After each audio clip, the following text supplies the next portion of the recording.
आप देख रहे हैं रुद्रांश दर्पण। कट्टरपंथी और चरमपंथी अब अपनी सीमाएं लांघ रहे हैं। इस देश में अब धमकी वाली राजनीति नहीं चलेगी। मोहम्मद शहाबुद्दीन रिजवी का बयान आपत्तिजनक है। इस तरह की धमकी भरी बयान को देश में बर्दाश्त नहीं किया जाएगा। मैंने आज मोहम्मद शमी को पत्र लिखकर कहा है कि किसी से डरने की जरूरत नहीं है। यदि मोहम्मद शामिल इस देश का मानव सम्मान बढ़ाते हैं और उनकी बेटी यदि होली खेल लेती है तो कट्टरपंथियों के पेट में दर्द हो जाता है। मौलाना शहाबुद्दीन रिजवी ने जिस प्रकार का बयान दिया है, मौलाना शहाबुद्दीन रिजवी ने इससे पहले हमारे भारतीय क्रिकेटर मोहम्मद शमी को भी रोजे में क्रिकेट खेलते हुए पानी पीने पर धमकाया था। आश्चर्य होता है कि कट्टरपंथ कहां तक जाएगा। होली का त्योहार इस देश की संस्कृति से जुड़ा हुआ है। कोई भी व्यक्ति किसी की अभिव्यक्ति की आजादी पर रोक नहीं लगा सकता। कुरान और सभी वेदों में लिखा है कि सबसे पहले मातृभूमि व मातृवतन है। मौलाना शहाबुद्दीन रिजवी का इस तरह से धमकाना गलत और दुर्भाग्यपूर्ण भी है। मोहम्मद शमी और उनकी बेटी को ऐसे कट्टरपंथियों से डरने की जरूरत नहीं है। सरकार की तरफ से उन्हें पूरा संरक्षण दिया जाएगा। देश में इस तरह का कट्टरपंथ बनाना ठीक नहीं होगा। छोटी सी बच्ची को धमकाया जा रहा है। कहां गई वह प्रियंका गांधी जो कहती थी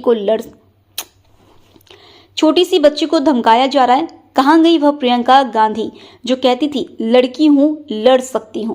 कहां है कांग्रेस और विपक्ष के वह नेता जो लगातार बेटियों के संरक्षण की बात तो कहते हैं लेकिन आज सब चुप हैं। राहुल, प्रियंका, सोनिया गांधी और विपक्ष के नेताओं कब तक तुष्टीकरण की राजनीति से डरेंगे? एक सुपरस्टार की बेटी को यदि धमकी दी जा रही है, इसका मतलब पूरे भारत की बेटियों को धमकी दी जा रही है। आज कांग्रेस के नेताओं को आगे आकर ऐसे कट्टरपंथियों का जवाब देना चाहिए। आज यह सिद्ध हुआ कि कांग्रेस और विपक्ष के नेता तुष्टीकरण की राजनीति करते हैं। मौलाना शहाबुद्दीन रिजवी इस देश की सामाजिक और धार्मिक सौहार्द को बिगाड़ने की कोशिश न करें। मौलाना शहाबुद्दीन रिजवी इस देश की सामाजिक और धार्मिक सौहार्द को बिगाड़ने की कोशिश न करें। शहाबुद्दीन रिजवी का बयान आया, मोहम्मद शमी की पुत्री ने जिस तरीके से रंग लगाया है उस पर कैसे देखती है? मतलब देखिए, कट्टरपंथी और चरमपंथी अपनी सीमाएं लांघ रहे हैं। इस देश में अब ये धमकी वाली राजनीति नहीं चलेगी। पहले मोहम्मद शमी को धमकी देते हैं कि उन्होंने इस्लाम के खिलाफ जाकर रमज़ान में पानी पिया मैच के दौरान। वो भूल रहे हैं, चाहे वो हिंदू धर्म हो या इस्लाम हो, हर धर्म यही कहता है सबसे पहले मातृभूमि है, मादरे वतन है।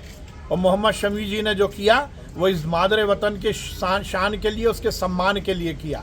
और अब यदि उनकी बेटी ने होली खेल ली तो सोशल मीडिया पर इस तरह से धमकाया जा रहा है।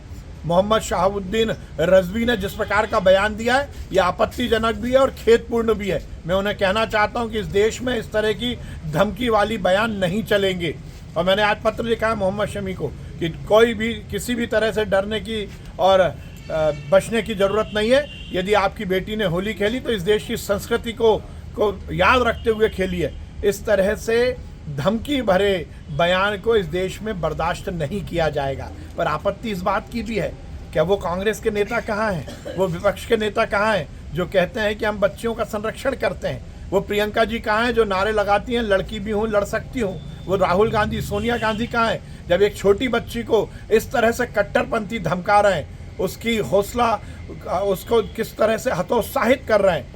इस विषय में तो उनको आगे आना चाहिए ना। पर आज ये सिद्ध हुआ है कि कांग्रेस और विपक्ष के नेता केवल तुष्टीकरण की राजनीति करते हैं। इस देश में अब तुष्टीकरण की राजनीति, चरमपंथियों की राजनीति और कट्टरवादी राजनीति नहीं चलेगी।